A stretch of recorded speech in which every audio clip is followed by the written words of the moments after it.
Hello everyone, welcome in to the Friday Walkthrough. I'm Cool Carmody alongside Monte Spiller. K-State is 2-0 after a win over Troy. Now they get to head to Columbia, Missouri to take on the Tigers. Before we get into that, we want to let you know we are sponsored by our good friends at Booth Creek Wagyu. Remember to elevate your tailgate this season with our friends from Booth Creek Wagyu. Their ranch is located just north of Manhattan and proudly raises authentic Wagyu beef from farm to table.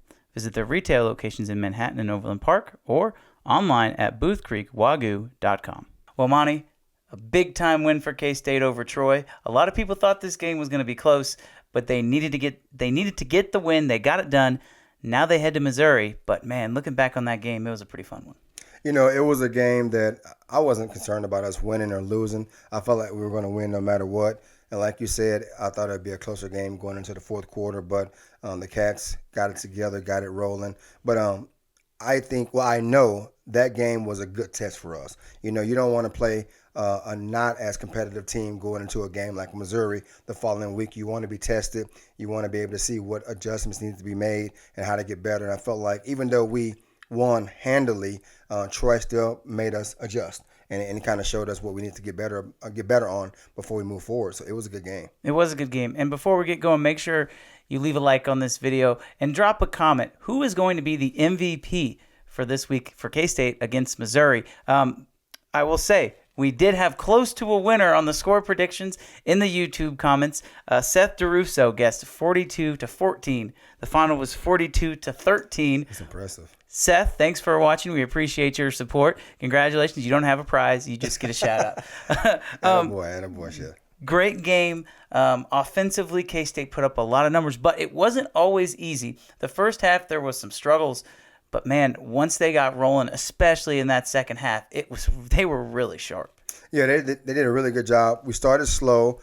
Troy's a good team, man. They were solid up front. The linebackers flew to the ball. The secondary was confident. So it wasn't an easy out by any means. But like I said before, that put K-State in a situation where we had to overcome adversity early and get into our groove. And then we ultimately imposed our will on them and won the game going away. But yeah, it was a struggle, but we found a way to win, and I felt like K-State will take that into next week moving forward. Yeah, and I think there's a lot of things you can look at in that Troy game, not only as, hey, this was a positive for K-State, but also this is maybe the area they need to work on, and I want to talk about that area first, and I think the main thing is the offensive line play, which I don't think any of us would expect it to be talking about that. I still believe that the offensive line is a strength of this team, but 3.9 yards per average on the ground, 147 yards in total, split up between DJ Giddens, Trayshawn Ward, and Will Howard. Are you worried at all about the offensive line? No, it's still early. And like I said before, you know, with defense, it's easier to come together early because you know what you're going to do. You can dictate what you want to do. Offense, it takes a little bit longer. Even though these guys have been together for a while, it's still early. We're putting some new plays in. You got a few new skill guys back there outside of DJ and a few other guys, and then Phillip Brooks. Mm-hmm. But it takes a little time. But I think from week 1 to week 2, we definitely improve. Now, am I concerned about the run game going into Missouri? Absolutely, because Missouri, albeit they're not a powerhouse in the SEC, there are still some D1 guys. They got 4-star players, 5-star players that can play. So I think our offensive line needs to be ready going into the game. I think it did serve as a kind of a good wake-up call is, you know what, if I'm Connor Riley, I'm going into the offensive line room and saying, you guys have been really good, right, but you're still trying to figure some stuff out. You might think you're good, but you're not as good as you think you are because here are the stats. Like, you can look at it. And specifically, Christian Duffy being out, we don't know if he's going to play. He might play, he might not. Still kind of up in the air. But Cooper Beebe played a lot of right tackle. I thought he looked great out there. That's what you should come to expect from an All-American. Right. But the offensive line is, I don't want to say a work in progress, but if there's one area on offense where you feel like K-State can get better, I think it's up there. But, again, the fact that is the one area that you need improvement from, I think that's a good sign because going into the season, if you would have told me that the receivers would be struggling, I would say, okay, well, that might be harder to fix. Right. But if there's anybody that can figure it out, it's the offensive line. Yeah, absolutely. And I feel like we have enough experience. And the guys, they've been in pressure situations. It's not like these guys are fresh out of high school, big eyes, their heads are spinning.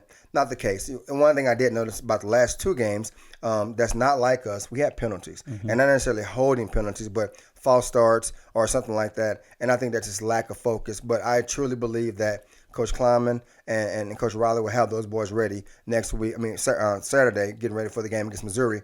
But I'd rather get the mistakes out early with 2 victories going into the next game. Anytime you outscore your opponents 80-something to 13 in the first 2 games of the season, you're doing something right. And that's a Troy team that's going to win a lot of football games. I don't know if they're going to win 10 or 11 games, but they're going to be a bowl team, and they're going to beat some people they shouldn't beat.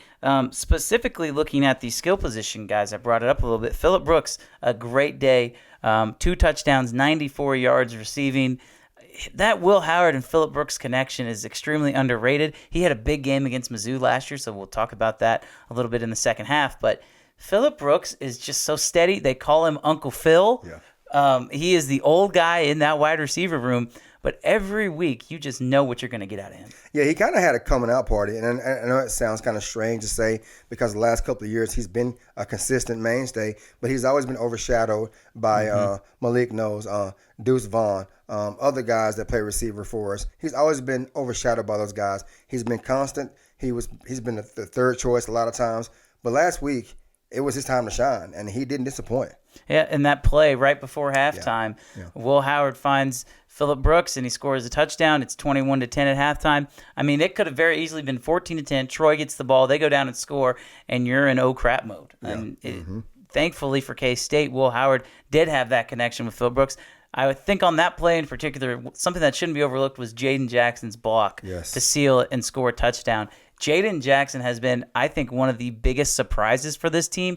The coaches didn't talk about him. And even on Thursday, somebody asked Colin Klein, hey, how do you get Jaden Jackson involved in the offense? And he goes, well, his time was here, and so he stepped up. It's almost like they didn't even know what they had in him. Yeah, I don't know, who knows. Maybe they didn't talk about him a whole lot because they didn't want people to know about him. Maybe they knew what we had, and they didn't want people to say, wait a minute, who is this guy?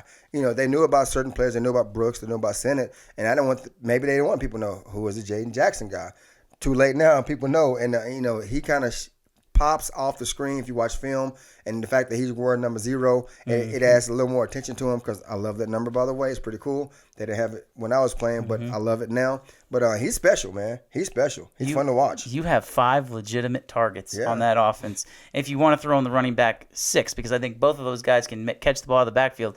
But between Jaden Jackson, between Phillip Brooks, Ben Sennett, now you throw Keegan Johnson into that mix. I mean, it is legitimate, and I think Will Howard is only going to get better with this offense and having all these targets. So, yeah, I think the offense, there's a high ceiling there, and especially with Colin Klein running the show, you feel like you're in good hands, and that was definitely the case on Saturday. Absolutely. It's good to have weapons, and they all bring different skill set to the game, which is awesome, and they create matchups for defenses no matter who we're going to see. But one thing I want to go back to what you said, the fact that how I love the fact that Coach Kleiman had confidence in Coach Klein to continue to attack right before halftime rather than settle, let the clock run out, and go into halftime with the lead. I love the fact that he shows confidence in our offense to go down and try to get a field goal or get a touchdown like we got. That speaks volumes in my opinion. And the fact that our guys are confident enough to do that and not worry about a turnover and potentially giving points to Troy, we went out and we took it and we got points because of it. I think K-State was able to be successful on Saturday in their base offense. That was one of the things that stuck out to me running the ball. They didn't do a lot of powers. They didn't do a lot of counters. They didn't do a lot of RPOs, if any. It was they're going to hand the ball off, we're going to run downhill and hit you in the mouth. And it didn't really work totally until the end of the game. They started to figure it out a little bit. I would expect that to change against Mizzou. And looking back at that film last year, we'll talk about that. But, yeah, it was very basic on offense.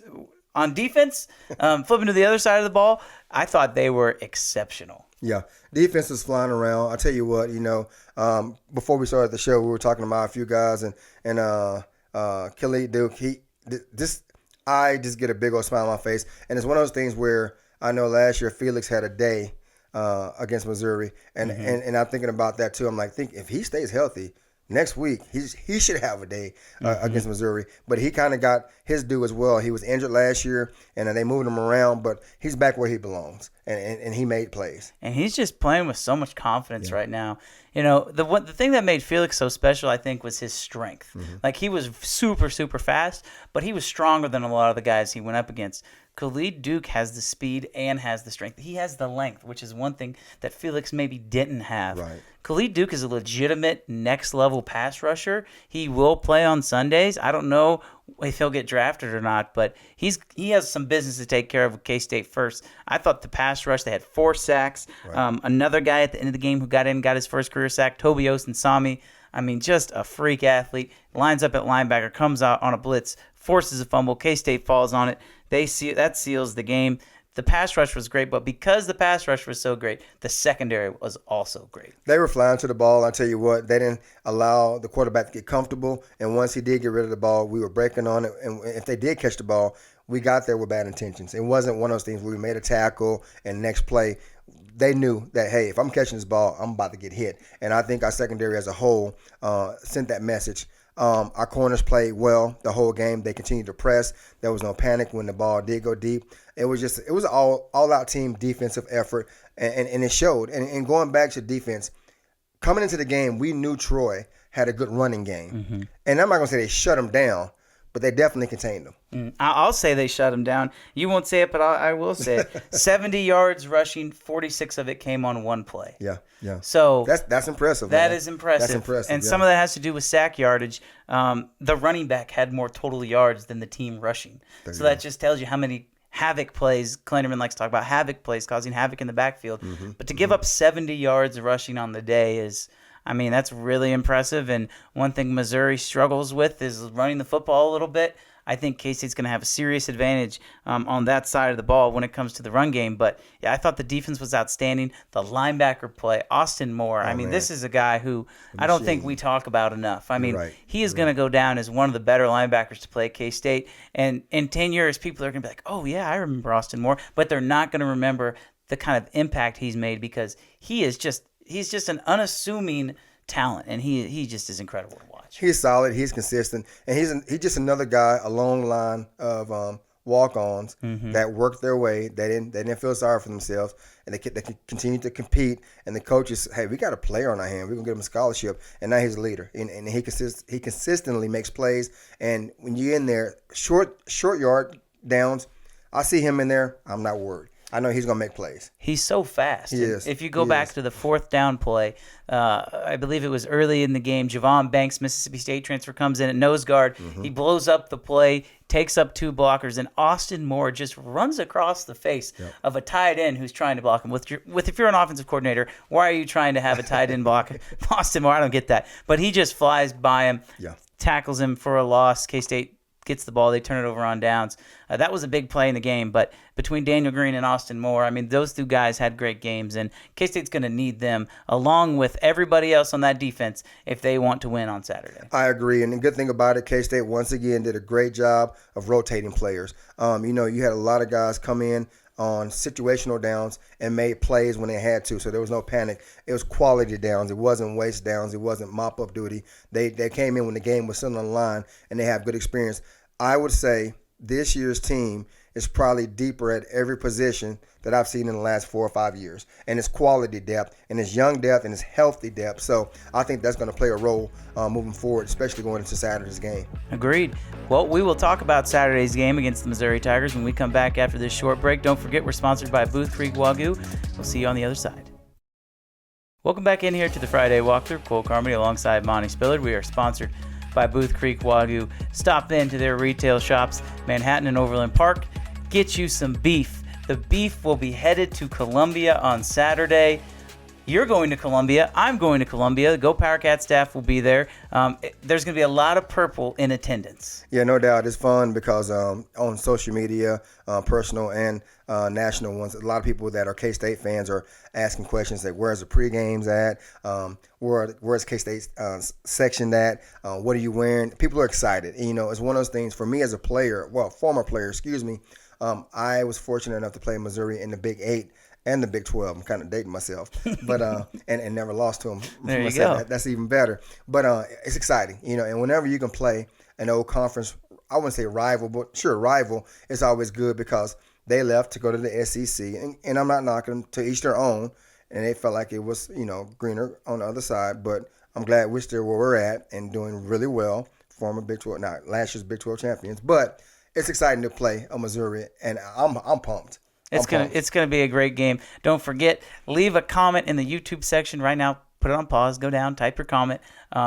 Who is going to be the MVP of this game? If you are right, I'll be the judge of that, and we'll pick out. Hopefully, we give out a few shout-outs. Okay, so that is the plan for that. Talking about this game in particular, there is a lot of storylines regarding this game. I mean, yes. You have Missouri, who's 2-0, but they squeaked by Middle Tennessee State last year. Could have very easily lost that game.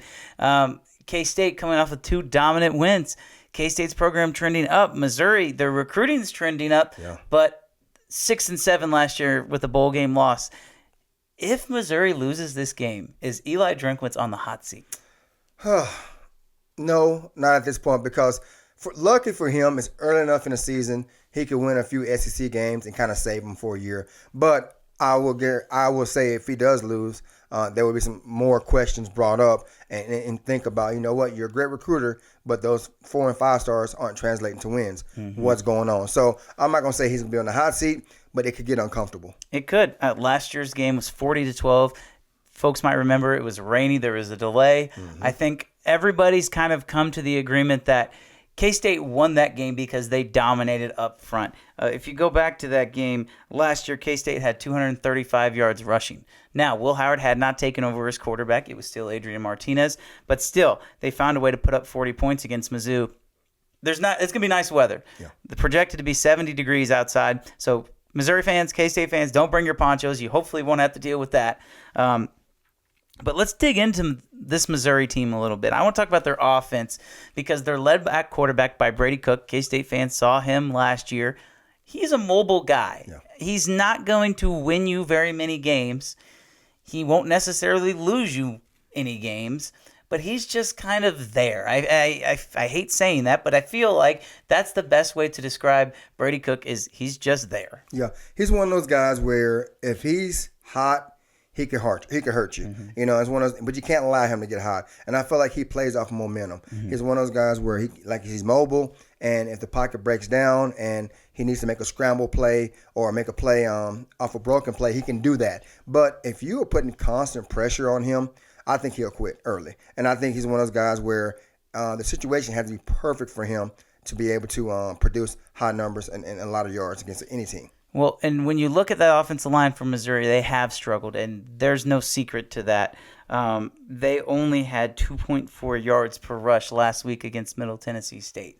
So that is not their strong suit necessarily, but they've been moving some guys around. If you listen to the PowerCat pregame podcast, our own Ryan Walsh did a great job talking about their offensive line. Mm-hmm. Highly recommend listening to that. But they're just kind of in a state of flux right now, and I will say, if you want to talk about where Mizzou can beat you when they are on offense, it is at the receiver position.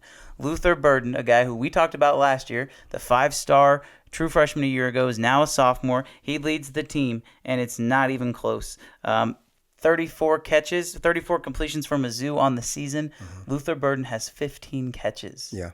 Well, that's impressive, and we know he is their guy. The good news is, like you said, they don't run the ball well. And so we can put 5 or 6 guys in the box if needed. And if you know what, you want to go for him, we can double him. Mm-hmm. We can run some a high safety over the top, and we're going to bracket him. Until you can prove that you can run the ball against us, we're not going to worry about it. We got stud linebackers in the box that can make plays. We're going to force you to beat us over the top. And when you do try to go over the top, we're going to double your best guy and then let your other guys try to beat our stud corners one-on-one. So good luck. And that's just, I think that's going to be the game plan for Joe Klanderman, especially when you look down. The next highest receiver on that team has 4 completions. Yeah. So it's Luther Burden and legitimately everybody else. Mm-hmm. Now, there is some talent on that receiving corps. Theo Weiss, Oklahoma transfer. Mm-hmm. They brought him in to replace Dominic Lovett, who's at Georgia now. But Theo Weiss, former 5-star recruit, scored a touchdown against K-State last year at Oklahoma. He's a very talented guy. But again, only 4 catches so far on the year. Another guy, a local kid, Mekhi Miller, Blue Valley North, true sophomore. He is another guy. Those are your top 3 receivers at Missouri, and all 3 of those guys can beat you. Oh, yeah, absolutely. And don't get me wrong, I'm not knocking Missouri as a team. I understand whenever you get somewhat of a rivalry game or a pride game, Big 12 versus SEC, and it's a home game for them, especially them coming back from last year getting mopped in Manhattan. Trust me, I guarantee their coaching staff has reminded those guys several times this week about the thumping we put on them. So I know as a young man, I use certain things as motivation. So you better believe Missouri is going to be ready. Now, can they maintain that level of energy? I don't know, but I know K-State understands it's not going to be a walk in the park, and we better get ready for a good fight. And I will say this about Brady Cook. He is a veteran quarterback. So you're probably not going to be able to confuse him with, disguises on defense maybe as much as they were last year.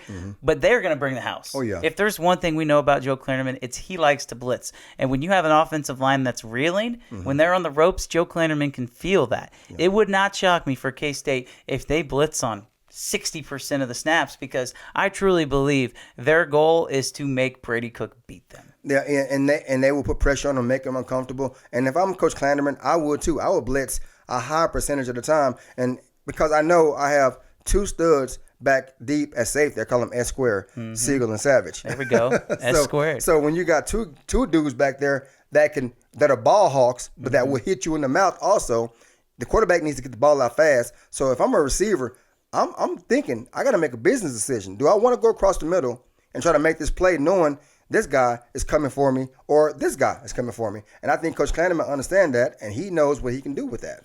And it'll be interesting to see how Will Lee and Jacob Parrish are tested.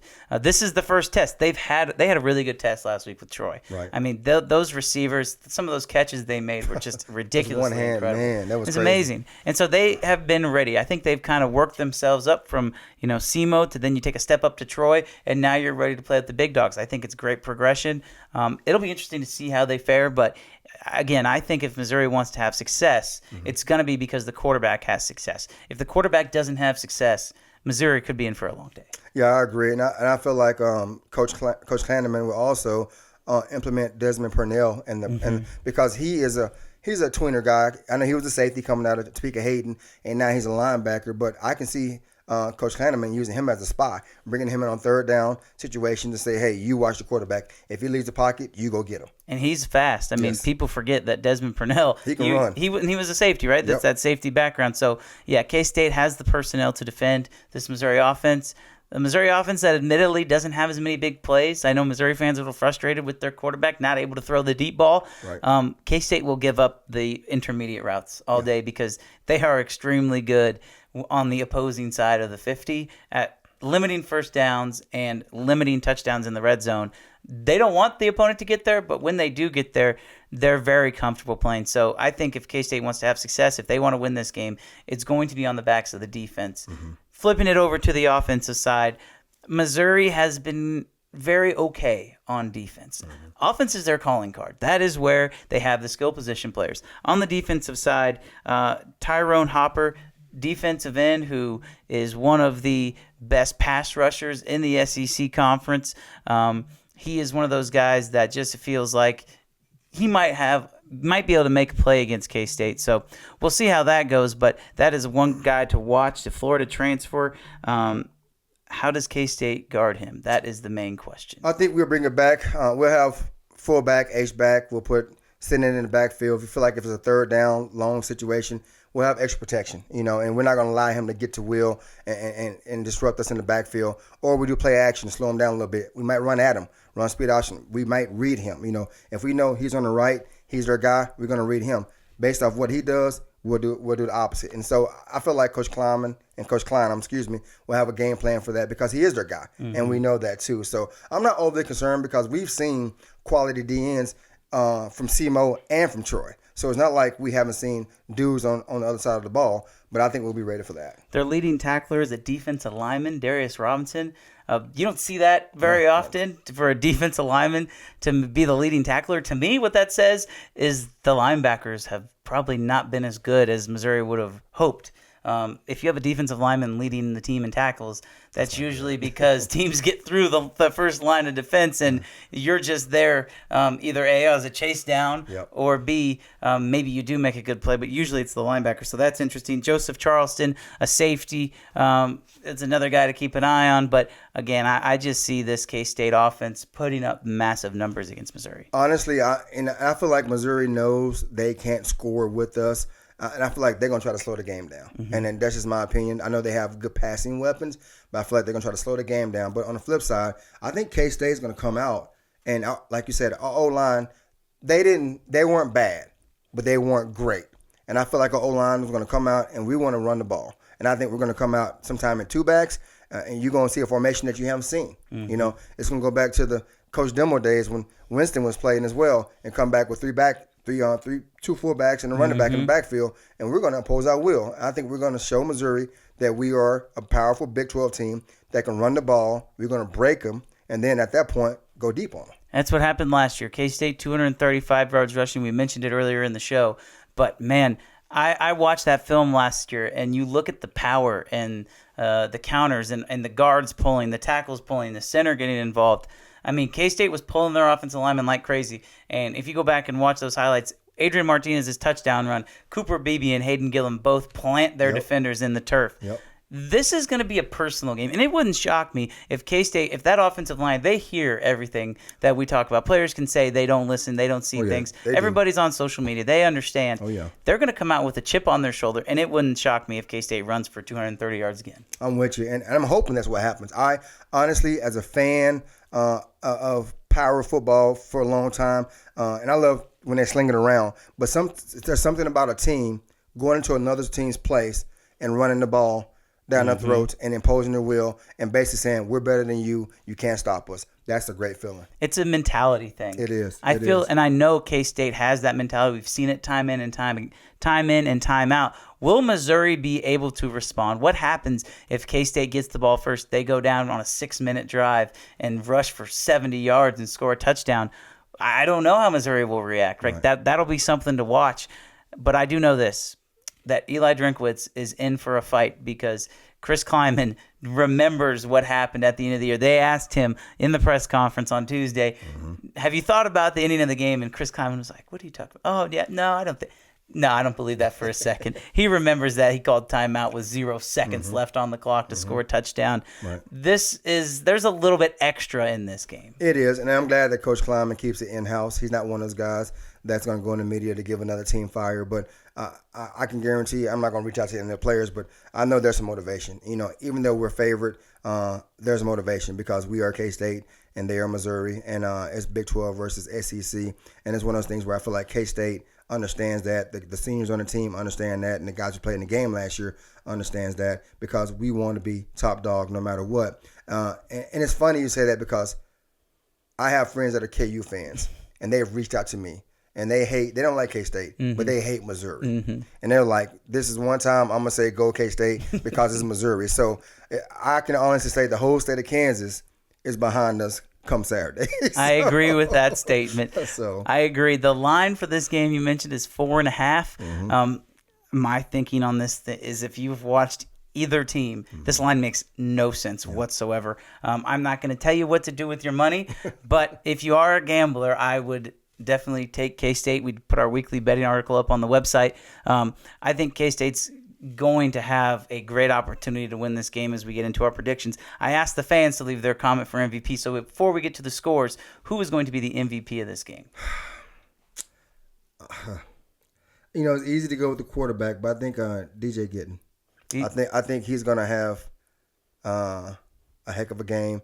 I feel like he kind of took the back burner last week. And Phillip Brooks shine, and Missouri is aware of Phillip Brooks, and they're not great against run defense. I think he's going to be the MVP of the game. That's a really good pick. I'm going to go with Ben Sinnott. One catch for 5 yards against Troy just feels like a Missouri thing to do. Where this guy only had one catch, he didn't really do much against us last year. Like we'll just kind of, and then Ben Sinnott just explodes. I could see Ben Sinnott catching a touchdown or two and putting up 75 to 100 yards. He is one of the best tight ends in college football. There will not be very many times when he has one catch on the weekend, But I think you're right. I think between DJ, between Ben Sinnott, both of those guys will have a major impact on this game. So let's get into the score prediction. I went first last week. You can go first this week. Who you got and what's your score? Well, I got Cats, and I got them winning 35-17. 35-17. See, usually I'm the one who is a little bit more on the conservative side, but I've been saying for pretty much ever since the end of the season that K-State is going to absolutely bludgeon Missouri. I don't think this game's going to be close, and I'm not afraid to say that. It wouldn't shock me if K-State wins by 3 scores. It really wouldn't shock me. I'm going to take the final as 42-20. I don't even know if Missouri will score 2 touchdowns. I just think this K-State team is ready to go out there and really send a message. I mean, they are legitimate. I mean, you watched this team last year, and then you watch this team this year, and they're really good. They are, and here's the fun thing about, and we're used to being in this position. You got other teams around us in the national media and that are doing good things, doing great things, and then there's K-State. And we're just kind of flying under the radar, continuing to get better, staying in the top 20, top 15, and they haven't forgot about us, but nobody's really thinking about us. And all of a sudden, 3 games into the season, 4 games into the season, wait a minute, K-State's in the top 12, top 10. Don't overlook us. It's going to be a fun game on Saturday. Hope to see you there. We'll be there. If you're watching it at home, enjoy the game. If you're going to Faroe Field, well, you better wear your purple. Exactly. We'll talk to you next Friday. Go Cats.